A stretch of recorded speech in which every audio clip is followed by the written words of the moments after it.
সর্বদা কাজ করে যাচ্ছি। তো আমরা রেগুলার আমাদের গোয়েন্দা কার্যক্রম পরিচালনা করে যেটা জানতে পারি, এখানে একটা অসাধু দালাল চক্র রেগুলার আমাদের যারা সাধারণ রোগীরা রয়েছেন তাদেরকে বিভিন্নভাবে দুর্ভোগ পোহাতে হয় তাদের জন্য। এজন্য হসপিটাল কর্তৃপক্ষের সহায়তায় এবং আমাদের বিজ্ঞ ম্যাজিস্ট্রেট মহোদয়ের উপস্থিতিতে আমরা আজকে এখানে একটি মোবাইল কোর্ট পরিচালনা করেছি, যেটার উদ্দেশ্য হচ্ছে দালাল চক্র চিহ্নিতকরণ এবং গ্রেফতার, তাৎক্ষণিক দৃষ্টান্তমূলক শাস্তি প্রদান, জনসচেতনতা বৃদ্ধি, স্বচ্ছ এবং রোগীবান্ধব পরিবেশ তৈরি।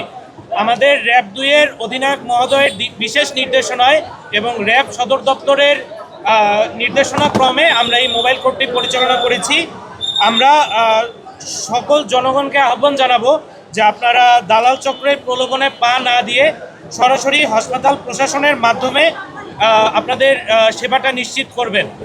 এখানে আমরা আজকে সর্বমোট 11 জনকে চিহ্নিতকরণ করেছি। এ ব্যাপারে আমাদের পরবর্তী কার্যক্রমটা চলমান রয়েছে, যেটা পর্যায়ক্রমে আমাদের বিজ্ঞ ম্যাজিস্ট্রেট মহোদয় এবং আমাদের হসপিটালের যে ভারপ্রাপ্ত পরিচালক আছে ওনারা আপনাদেরকে ব্রিফ করবেন। ধন্যবাদ। আমি এখন বিজ্ঞ ম্যাজিস্ট্রেট মহোদয়কে একটু অনুরোধ করবো কিছু বলেন।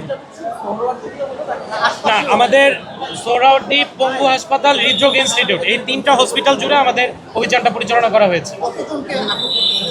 আমাদের এখন পর্যন্ত 11 জনকে আমরা সন্দেহভাজন হিসেবে আটক করেছি, বাট ওনাদের ব্যাপারে আইনানুগ ব্যবস্থাটা বিজ্ঞ ম্যাজিস্ট্রেট মহোদয়ের নির্দেশনাক্রমে চলমান রয়েছে। না, 3টা হসপিটাল মিলিয়ে। ধন্যবাদ।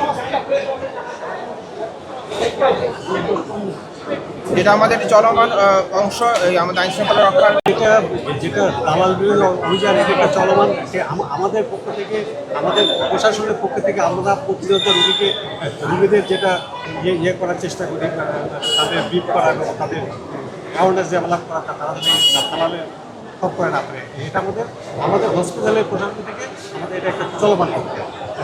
তারপর মাঝে মাঝে আমাদের র্যাবের ওনারা অভিযান চালাচ্ছে, যাতে আমাদের কাজটা আরও সহজ হচ্ছে।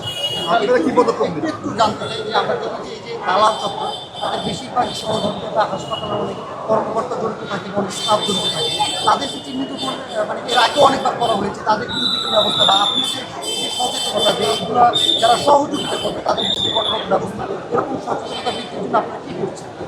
এখানে যেটা দুটো ক্যাটাগরি স্টাফ, একটা আছে আমাদের সরকারি স্টাফ, আর একটা আছে আউটসোর্সিং স্টাফ। এখানে আমার কোনো সরকারি স্টাফ জড়িত আছে আমরা এরকম কোনো লিখিত প্রমাণ এখন পাইনি। আর এখানে যেটা পাওয়া গেছে, যেটা যে 2-1 জন এর আগে অভিযানে আউটসোর্সিংয়ে যারা ধরা পড়ছে তাদের চাকরি থেকে টার্গেট করা হয়েছে। এই যে দালালদের সাথে আমরা বিভিন্ন সময় খবর পাই, হাসপাতালে ওয়ার্ড বয়, নার্স, একটা সফটওয়্যার গ্রুপ সদস্য থাকে এবং তারাই আসলে রোগীকে এখানে পাঠাতে এদের বিরুদ্ধে আপনারা এদের বিরুদ্ধে কি ব্যবস্থা? এটা যদি আমাদের কাছে কোনো যদি ডকুমেন্টারি কোনো যদি প্রমাণ না থাকে, প্রমাণ থাকলে আমরা অবশ্যই ব্যবস্থা নেব। কিন্তু প্রমাণ না থাকলে তো আমাদের ব্যবস্থা নেবেছি। আপনি এটা কি নজরদারিতে আছে কিনা? অবশ্যই আছে, অবশ্যই। Thank you.